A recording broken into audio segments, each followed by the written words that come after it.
সুনামগঞ্জের তাহিরপুরে বসন্তের আগমনে লাল হয়ে উঠেছে জয়নাল আবেদিন শিমুল বাগান।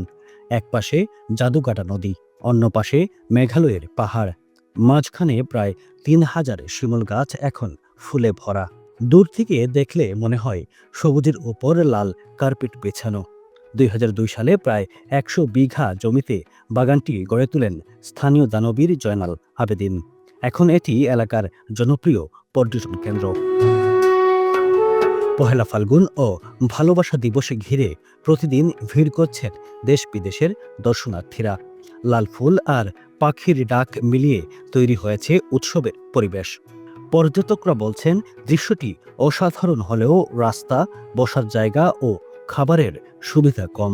বাগানের দেখভালকারী রাখাবুদ্দিন জানান, পর্যটকদের জন্য আরও উন্নয়নের পরিকল্পনা রয়েছে।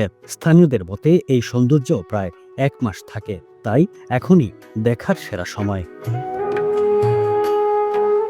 দেশীয় সবজির স্বাদ উপভোগ করুন ইফকো ব্র্যান্ডের সঙ্গেই থাকুন।